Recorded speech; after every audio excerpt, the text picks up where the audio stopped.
Your BlackBerry stopped working? I think I know what happened, by user TheDux.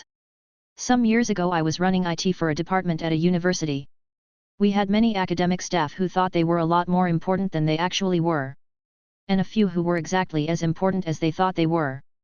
We got a call in one day from the pa of one of the latter, who said Mr. C's BlackBerry isn't working anymore, can you please come and have a look at it? Mr. C was an adjunct appointment, meaning we probably didn't actually pay the guy. He was the former head of a national political party and in the running to be prime minister at one time. We were under instructions to keep the guy happy. Fair enough. So we didn't actually provide or support BlackBerries, and it was a bit of a surprise to get a support call for one of them, but again, Mr. C was important, so I went along to see what the problem was. I arrived to Mr. C's office and had a look at his BlackBerry. Sure enough, it had been remote wiped and bricked. I gently brought up that this looks like it had happened, and asked where it came from. He said I got it from Parliament, I use it every day. Being a follower of news, I again gently said I don't presume to know your business, but I recall you didn't run for re-election 6 months ago, do you think that because you're no longer a member of Parliament, that might be why? The proverbial light bulb went off and he said glumly. Yeah, I think that's possible. I never heard from him again, and he went on to become an ambassador, and state governor.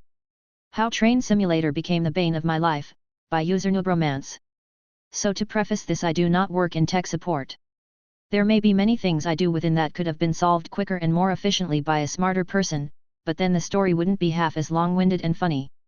So my dad is a retired man who doesn't game much, but when he does he loves to play Train Simulator, the old Age of Empire games and surprisingly Colin McRae Rally. About 2 months ago he told me that he had started getting a weird problem. His PC was randomly blue screening, mostly whilst gaming but not always, and the problem was intermittent and sometimes didn't happen for weeks and sometimes multiple times a day. This already sounded like my sort of nightmare parent tech support issue, but I said I'd help. My only clue was my dad had said that the blue screen mentioned a memory error. This clue ended up being a red herring that led me down the entirely wrong path. So I headed round with some spare RAM I had and replaced his RAM. A few days later he called to inform me the crash had happened again. My dad also had wanted a bigger hard drive, so I decided to get him a new SSD and did a complete reinstall of his system and took his old hard drive out, wondering if that was the issue. I'd gotten my hopes up this had worked because I didn't hear anything from him regarding the PC for nearly 3 weeks. Then it crashed again and I was frustrating back to the drawing board. Eventually my dad was going on holiday for 2 weeks and I asked him to drop his computer off so I could finally solve this issue. I had to reproduce the error myself, I felt, because otherwise I just wasn't well educated enough to fix this myself. But if I found out what the error was, then Google would be the hero. So I took the PC in and loaded up Age of Empires 2 and got to playing. I played that game for about 3 hours but no crash. Weird. The next day I came back and tried some other games on his PC, including his ancient version of Colin McRae Rally, which let me tell you is utterly awful to play with a keyboard and mouse. Still no luck. This was the moment I'd been trying to avoid. I was going to have to actually play Train Simulator to fix this problem. So I steeled myself for the awful experience that was to come and began to play this cursed game. I'll spare you the details because man was not meant to endure that tediousness, but I'll say that after a couple of hours the PC finally crashed. Yet it didn't crash to a blue screen like I was expecting, it just turned completely off, and even more strangely, when I turned it back on it immediately turned back off once it got into Windows. Immediately I thought something in this PC must be overheating, but that's crazy because I cleaned the fans, heatsink and power supply when I installed the new hard drive. Getting to work I installed some heat monitoring software and kept it on display on my second monitor and jumped back into Train Simulator. It was during some cursed turn in some Highlands Scottish railroads that I noticed the CPU was starting to get dangerously hot, and sure enough the PC crashed moments later. But the fan was working and clean, as was the heatsink. I was nervous the CPU was busted or something because that'd be expensive to fix. But I decided to have a look at the processor physically, though I'm not sure why, because it's not like you can eyeball a broken processor and diagnose the problem, but I went ahead anyway. When I unscrewed the heatsink I got a strange surprise. There was absolutely zero thermal paste on the CPU. I don't know if there had been and it had like degraded away, or the company my dad had initially bought this PC from years ago just failed to paste it. In any case there was absolutely no paste. I didn't actually have any paste, so I had to wait a day for some to arrive from Amazon, but after that I cleaned the processor, pasted it up and put the PC back together. That's when it depressingly hit me. I was going to have to play Train Goddamn Simulator a final time to see if the problem was fixed. After 4 hours of Train Simulator I concluded I had suffered enough and either the problem was fixed or I was giving up.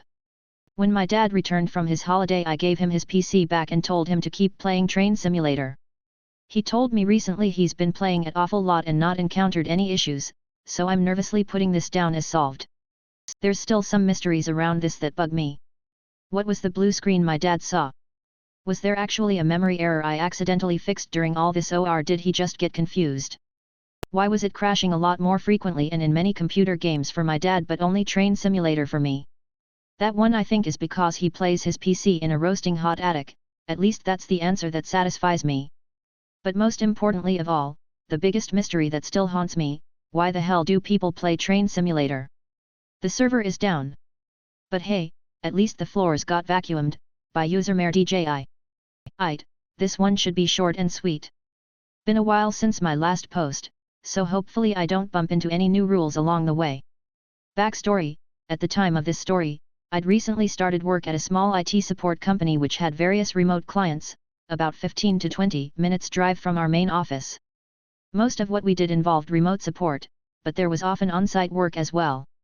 One particular client I'm going to call Woody's Woodworking, or $WW for short. Our contract with Woody's involves basic maintenance of their on-site hardware, which usually is just the bi-monthly emptying of sawdust in the cases. Today, however, they'd just reopened after a holiday period and noticed their file server was down. Jessica from $WW_J, calls to request support for this one while I'm out on site with another client. She informs me the server is down, and I give her instructions on how to identify if it's powered on. I verify that it's not online on AnyDesk or TeamViewer, and in this time $WW_J has decided to start rebooting anything tech related in what she thought was the server room. Now to be clear, I'd never worked with $WW_J, let alone worked on their site before this day. So I was piloting a non-tech savvy client, blindfolded, into finding a server I didn't know where it was and identify the issue with it. We quickly gave up and assigned this as a service call, and I went out on site once I'd wrapped up with my current client.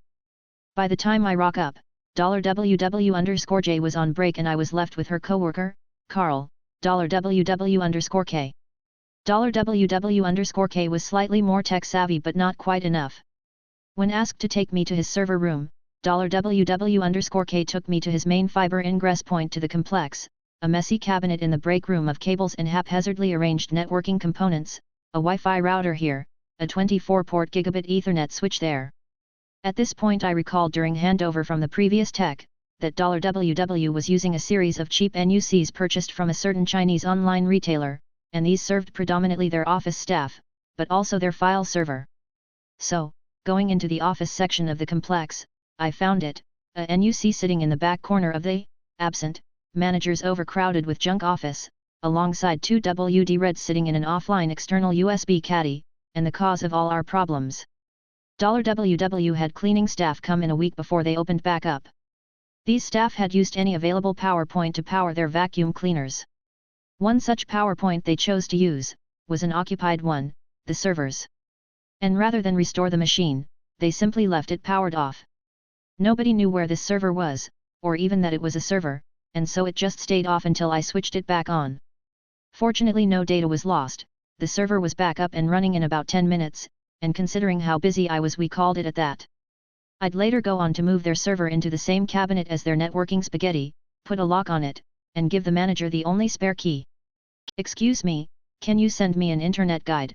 By user Ethereal question 81. Back during the late 90s, my folks gave my grandparents, mom's parents, our old computer. They decided they wanted internet, too. Now, they didn't know a thing about computers. My uncle and I were talking about how funny it was, them trying to make sense of it. He told me something, and I thought I'd share it here. He said, my grandfather called him one evening, and he asked him for the internet's program guide, where he could find one. My uncle didn't have a clue regarding what he was talking about. He finally figured it out when my grandfather said, you know, like the TV guide, but for stuff on the internet. The thought of that made me laugh. Hope you got a chuckle. I Can't Print, by user Randy Priest. A long time ago, when IT support was a mix of procedures, processes, and a wild west of system implementations, a user called the help desk while in one of our smallest offices, think 2 desks, and asked for me in particular. I thought this odd as I'd not dealt with them personally before, but any level of odd on help desk would be outdone by the next call anyway, so I didn't raise any red flags back then. Bless my innocence. The user explained that they'd submitted a ticket for this issue, but as it was month end, they needed a bit more urgency. They can't print. Can't print from their laptop, can't print from the PC in the office. They need to print one of the reports along with an invoice to a customer.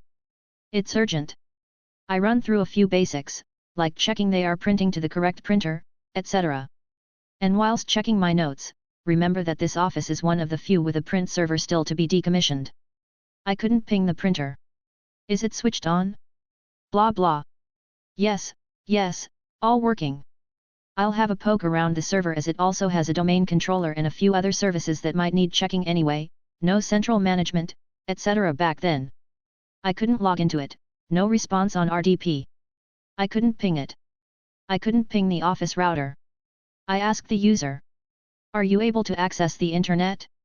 Yes, no issues with that. Okay, strange. Check the VPN server at head office, no connection attempts from that office for a while. Very strange. I ask if the user can find the mini rack in the corner of the office space to check the router lights through the glass door. They respond that they are all green. Weird, that particular router should have at least one red/orange one. Maybe they were looking at the server or the firewall appliance. No, they described the router as I'd expect. I asked if they could check the lights on the server. Let me call you back, just getting another call from a customer. Click. I continue troubleshooting all I could think of, checking last access logs, etc. Nothing was showing any usage for a while, around 3 weeks. I escalate to my manager as I'll need authorization to drive the 600-mile round trip to check in person as nothing is responding remotely and the ISP is reporting no outages, etc. I had to call the user back to perform a few more checks before being allowed to make the journey, but they were quite abrupt with their answers. Something wasn't right, but I put it down to their issues causing knock-on effects on customer relations during a contract renewal, etc. but managed to set a date and time to visit the user at the office in a few days. I get the authorization through, book the travel, policy dictated I had to book a hotel if over a certain driving distance, and set off on the drive. Arriving at the office, the user wasn't there. I went to the building reception and went through their security processes, sign in, etc. and get a visitor badge. Scanning the badge on the door, green light, door clicks. I push it open and switch on the light. Where are the desks? Where are the PCs and monitors? Where is the network cabinet? Where are the servers? I call down to reception to check I had the right office. I call my boss to check I had the right office. I did. Explaining the situation, my boss alerts the user's manager. They pass my boss on to HR. It turns out that someone in finance had caught wind of a strange situation with the user's fuel card and opened an investigation. The user was filling up with more fuel than their company car could hold, i.e. their fuel tank was 60 liters, but they were claiming 120 to 150 liters a time and frequently, and they were found to be filling up their car, their partner's car as well as their daughter's car. Naughty. So, dear reader, how does this relate to the user's issue with printing? Well, as part of the fraud investigations, I was asked for an inventory of the IT stuff at the office.